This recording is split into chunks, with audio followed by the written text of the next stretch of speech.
Welcome to the Encore Audio Archives YouTube channel. I'm Taper Dave, and this is my channel. I've uploaded hundreds of talks here that I've recorded at meetings in West LA, and I've also recorded conventions starting in 2013. I've got a bunch of those up. And Walt and Mary Murray, the original owners of Encore Audio Archives, started the company in the 80s, and Walt recorded Joe and Charlie's and a bunch of stuff down in Vista, California. My sobriety date is June 20th of 1994. I hope you find something you like, so please like and subscribe to my channel and comment down below. If you want to hear something that I don't have or that you don't see, I'll see that I get it. Anyways, take care and have a great day if you want to. Now let's give a very warm welcome to our main speaker, Tony.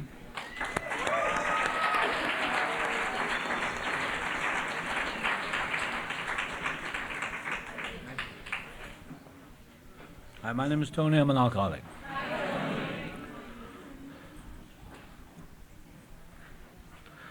Well, welcome to the newcomers and happy birthday to all the birthday people. Put your hands up, the newcomers. Okay. I've got to control things, you see. Well, I don't know if you're confused, the newcomers. If you're confused now, it gets even more confusing. I'm glad I'm an alcoholic. I look back over the years, I'm 23 years sober now, and I look back over the years, day at a time. And I can't diminish alcoholism. I don't want to dismiss my alcoholism. I don't want to regret my alcoholism in the past, or my sobriety, because in fact, booze focused me. Alcohol got me through. I think we're great survivors. I'm a survivor. And it helped me survive because I was born feeling completely alien. At the age of 4, when I first went to school, I was convinced I was on the wrong planet. And I was listless, stupid, dull, and passive, and very lonely and very, very frightened as a child. I was born in Wales, so that's a very good excuse to drink. It's the Celtic disease. We were the Irish who couldn't swim.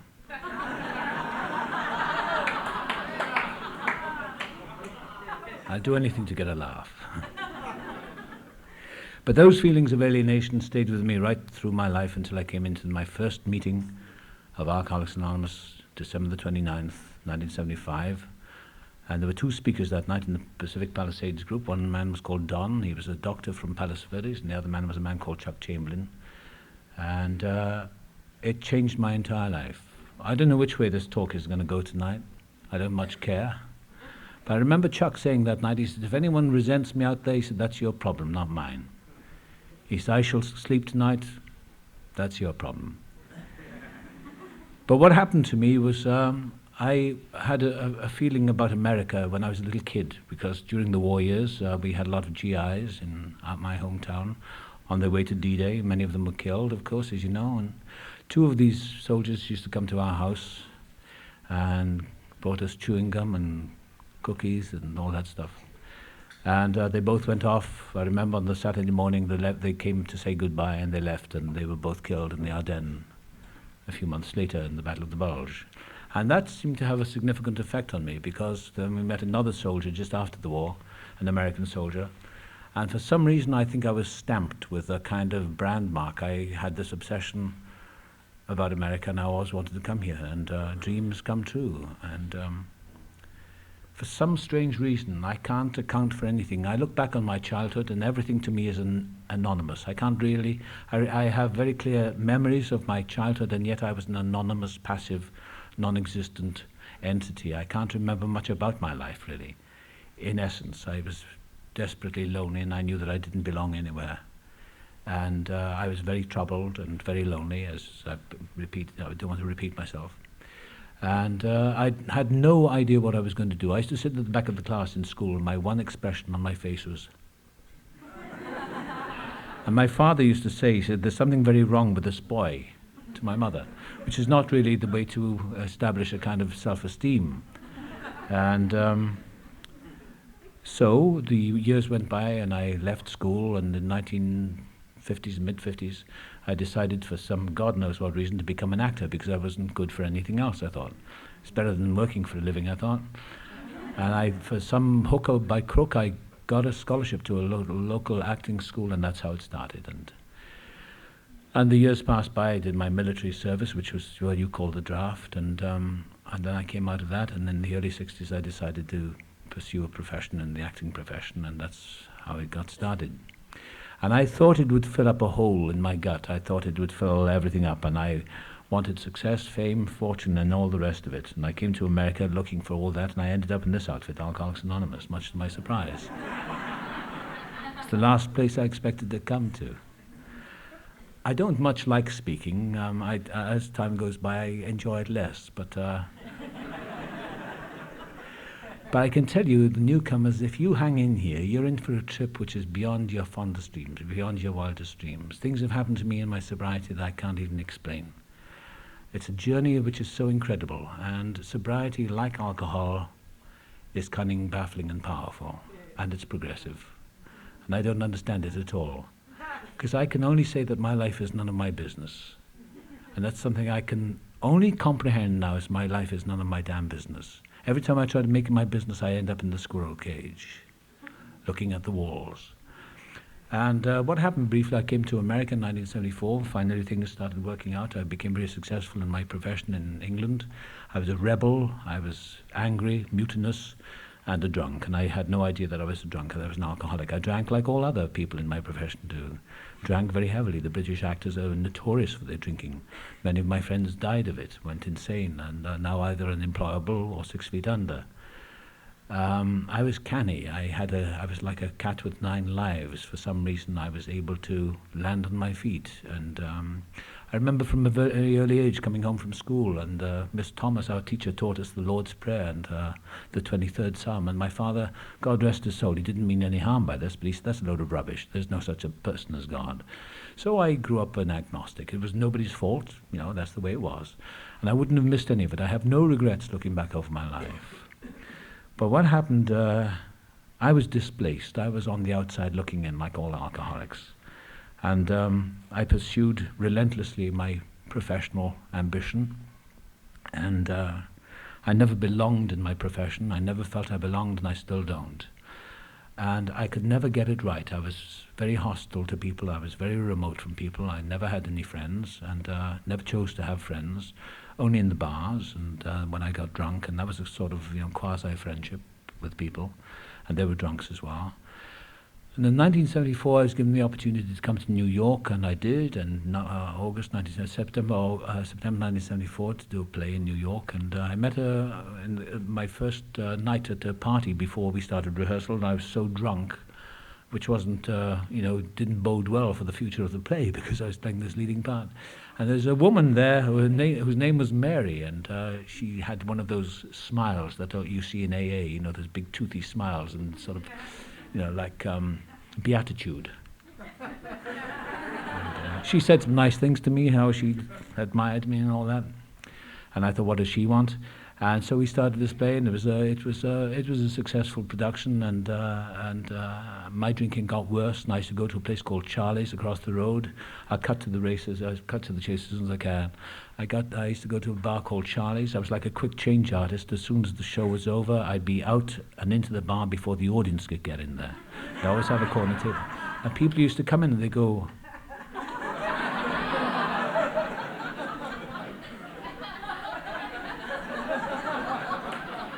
"Did I just see you on stage?" Yes, yeah. My drink of choice was tequila.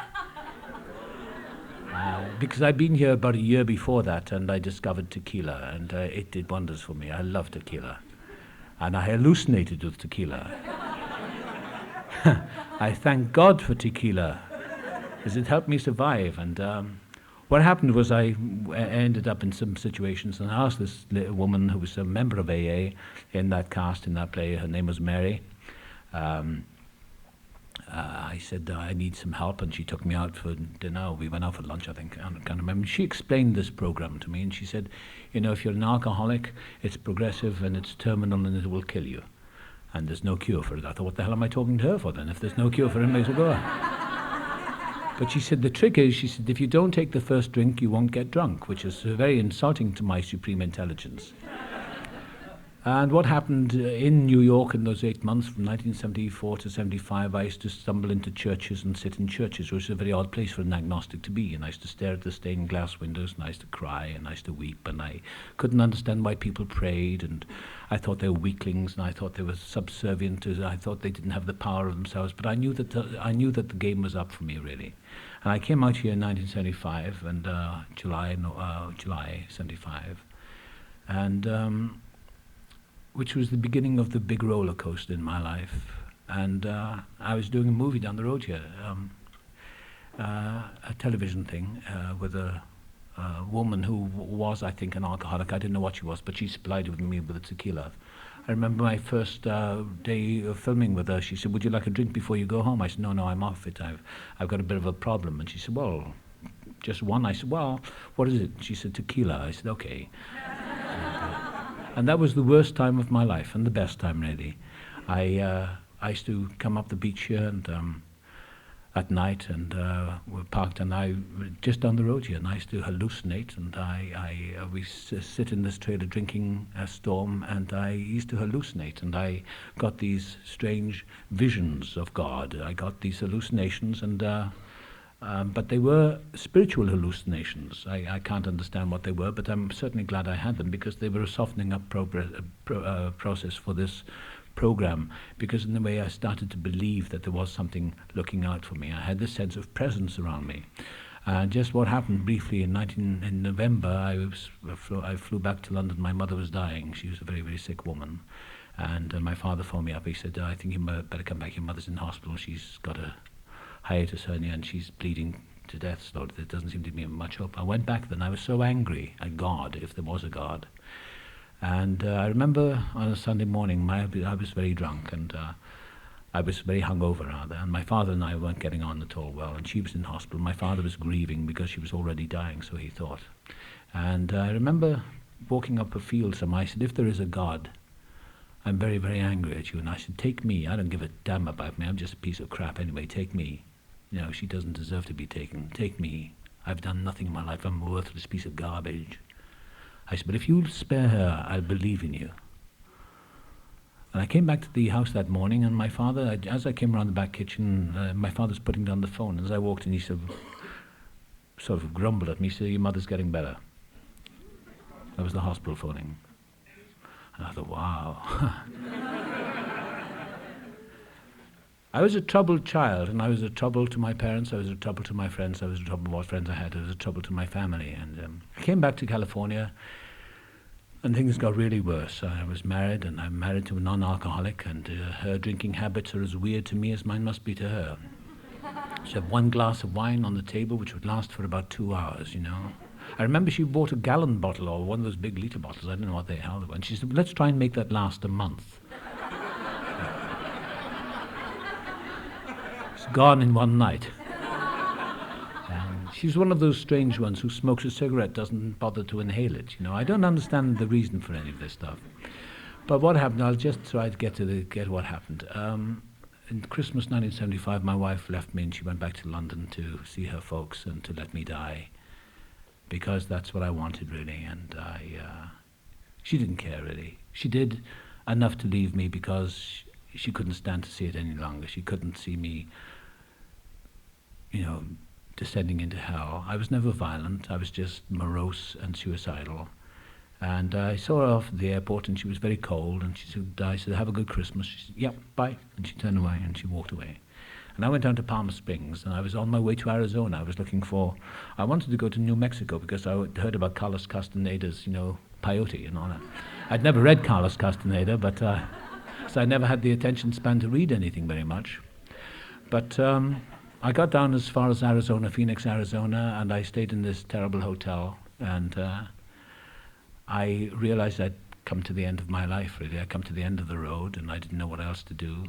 I had no idea I was an alcoholic. I perhaps toyed with the idea, and I drove back, and on Saturday night, December the 27th, 1975, I was sitting in my apartment in Westwood, and the evening shadows were getting longer, and I had that loneliness that I guess the only alcoholic feels, that strange loneliness and that strange melancholy. which is beyond explanation, really. It's beyond depression. It is beyond anything. It is an isolation from everything, really, and yet in a way I relished it, because I really didn't want to go on. And the phone rang, and I ended up in a party in Beverly Hills, and and I was sitting under the piano, which is not a great place for a social drinker to be, you know, having a fight with another actor. And my agent happened to be there. He said, "Come on." I said, "I'm going to take you home." And I stood outside the door, and my car had vanished. I said, "Somebody's stolen my car." He said, "No, nobody stole it." He said, "You left it in the middle of Wilshire Boulevard. And somebody saw you, and they came and picked you up. Don't you remember?" I said, "No." He said, "You left it with the lights on, the radio on. You don't remember?" I said, "No. But one thing I do know is I'm an alcoholic, and I need help." And I looked up at those eucalyptus trees in that garden in Beverly Hills there. And I thought, somebody up there likes me. I thought of that Paul Newman film, you know. And I stayed dry on the Sunday. I knew the game was up. And I knew I'd stayed sober. I'd managed to give up, booze for about 6 weeks at a time. That was about the maximum I could do. But on the Monday morning, I phoned Alcoholics Anonymous' central office, Westwood Central Office. And a woman called Dorothy answered the phone, and she said, "Would you like somebody to come around and see you?" I said, No, I'll come in and see you. What's your address?" And she told me. Because I didn't want anyone coming around with a Bible and a dirty raincoat and a bottle and smiling elderly ladies with charity and talking about Jesus. I didn't want any of that stuff. So I hated Christianity, I hated religion, I hated goodness. I hated everything that was sentimental and good. But deep in myself, I thought there was something decent in me, maybe. So I walked into the central office, and I went up the stairs, and there was this elderly lady in there. Her name was Dorothy, and she said, sit down. And she talked to me for about 10 minutes, maybe 20 minutes. And she was married to somebody who was in the motion picture business. Her name, I can't remember his name. He was the sound operator, sound engineer, and a sound mixer. And she was volunteering to help in central office because AA had given her husband's life back. And she said, "If you're an alcoholic, you will die of this disease. It is progressive and it is terminal." And I thought, well, yeah, I've heard all that before. She said, "Do you think you're an alcoholic?" I said, "Yeah, definitely." I said, "I've stopped drinking before, but I can't stay stopped. And I know that I won't be able to stay stopped. I've got to have help somewhere." And she said, "You've got help right here now." She don't ever have to take that drink again. And then she said the unutterable thing. She said, "If you don't take the first drink, you won't get drunk." And I mouthed, "Yeah, you won't get drunk." And as I got up to go, I said, "What do I do?" She said, "Well, give me a phone number and somebody will pick you up and take you to your meetings, to an AA meeting." And I sensed it was all about Salvation Army and Jesus, but at that point I didn't care. I really didn't care, and I hated joining anything. I just hated everyone, you know. And as I stood up to go, this little woman stood up beside me and she said, "Let me just say something to you, honey." She said, "Why don't you just come home and rest?" And something filled up inside me, and she said, "Why didn't you just trust in God?" And a pilot light went on, and the door opened inside my soul somewhere. And I gave this woman a hug, and I've never embraced anyone. I walked down the street onto Westwood Boulevard, and a mighty voice and presence surrounded me and was in me and thinking and speaking through me. It wasn't my finite mind, it was some deeper part of myself. It was God, that best part of myself, the ground of all being. And it said, "It is all over, and now you can start living, and it's all been for a purpose, so don't forget one moment of it. Now go about your business." And it was that clear. That was my burning bush. And the craving to drink left me that moment, and it's never come back. So I take it that something profound happened to me. And I was picked up that night and taken to my first meeting by a man called George and his friend Lila. And I knew that they were alcoholics because they looked like alcoholics, because they had that craziness of alcoholics. He said, "Hi, my name's George." And he nearly broke my hand. And we got into the car, and they were driving me over to the Palisades, and they never shut up from the moment we left. They talked about the ego, and she kept leaning across, and she said, yeah, and she kept chewing gum. I thought, I'm in with the Jesus freaks now. And I didn't mind. I just wanted the heat off. And as I got out of the car park in that place on Toyota Avenue, there was an old actor I'd worked with, and he was just walking down from the car park into the meeting. I said, "What's he doing here?" He said, He's an alcoholic like you. And I walked in and there's this old elderly guy. He's dead now. His name was Dean. And he turned around and said, "Hi, Tony, how are you doing?" He said, "We'll be waiting for you." He said, "I've got a chair waiting for you." I said, "You knew?" He said, "Of course I knew." And a man called Bob came up to me and took me, and we sat together, and the man called Chuck Chamberlain got up and spoke that evening, and it changed my life. And he said, "If anyone out there resents me, that's your problem, not mine."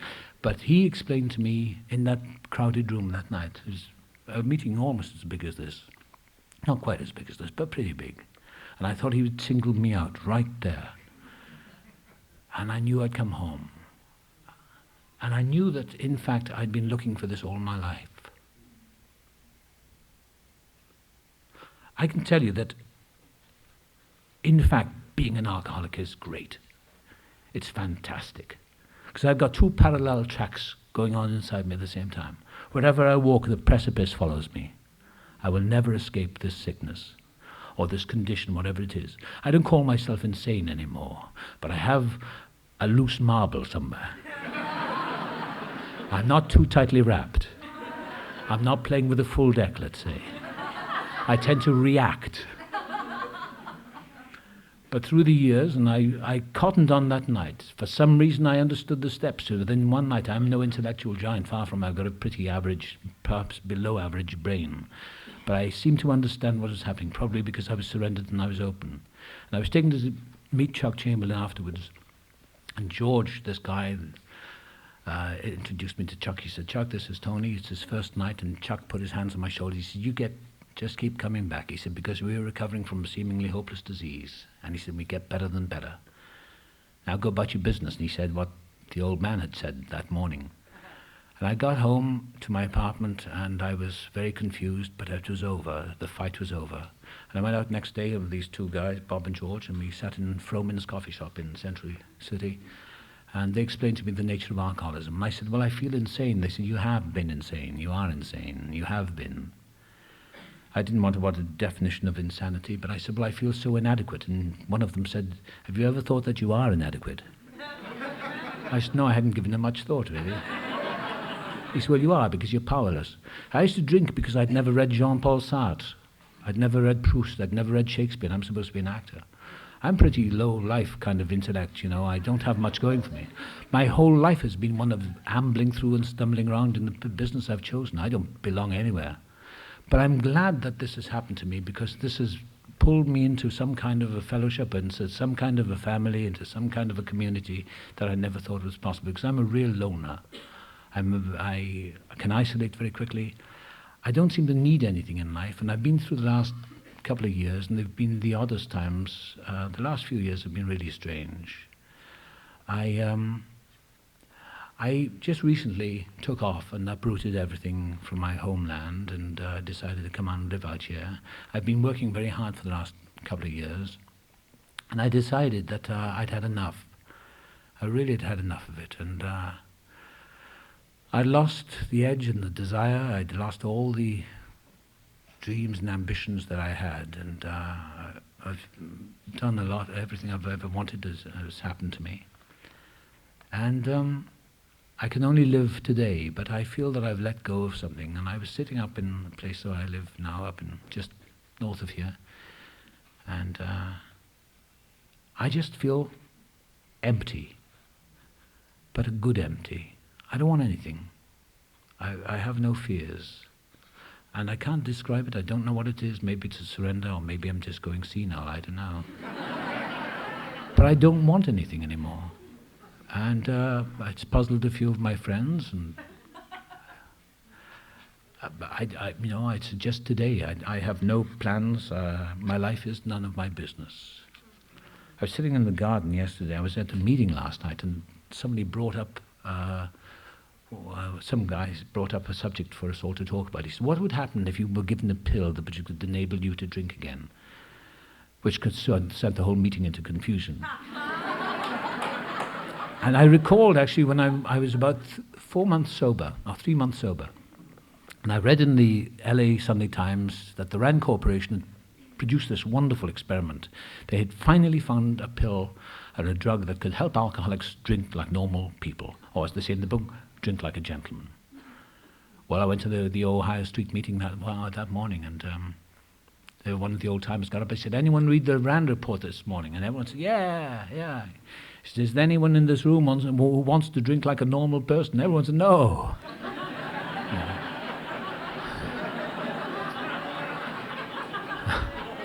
I've never been normal. I hate normality.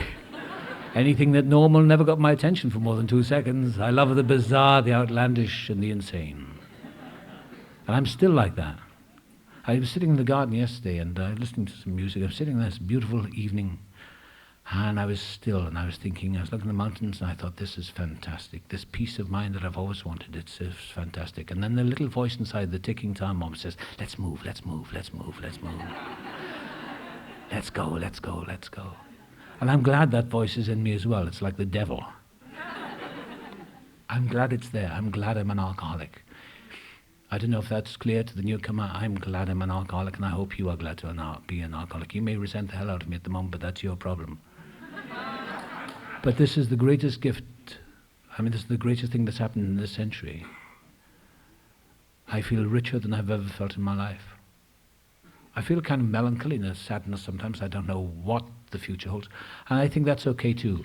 I want to, so I heard somebody say recently, don't give up the loneliness too soon. Don't give up the sorrow too soon. Stay with it, because there's something richer and deeper inside. Because, I could switch on the television, or I could, food, sex, whatever, entertainment, anything.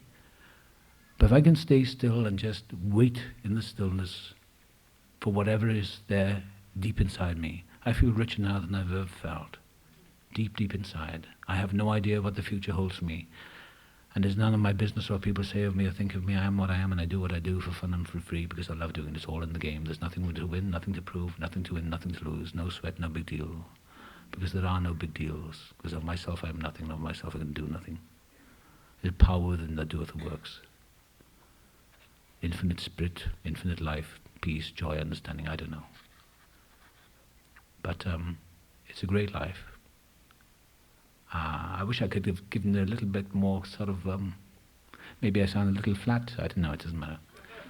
But I don't feel like that. I feel deeply, I feel at peace for the first time in my life. And I don't want the other stuff to come back to me. All the things I had a few months ago or a year ago, I don't want that back. I'm not interested in what I used to do anymore. I'm just glad I'm alive today, because we are survivors, and I am a survivor. Anyway, thanks, Noel.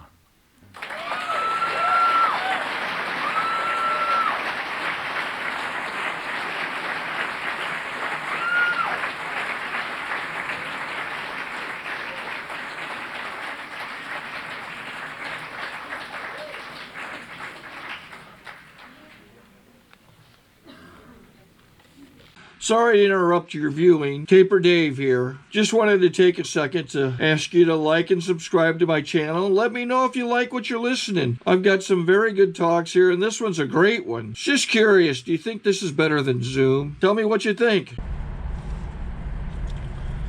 Okay, this is how I prepare my drone for launching. I like to do it inside the cab of my truck so I'm not standing outside in the weather. To install the joysticks for control, up and down, right and left, powered on. I have an Android phone that I use to connect it to the drone with. And it's actually controlled through the iPhone, through an app. Oops, wrong way. It's actually controlled through the iPhone, or through this Android phone, through the app. It's actually controlled through the Android phone, through an app, and you connect it through this short connection right here.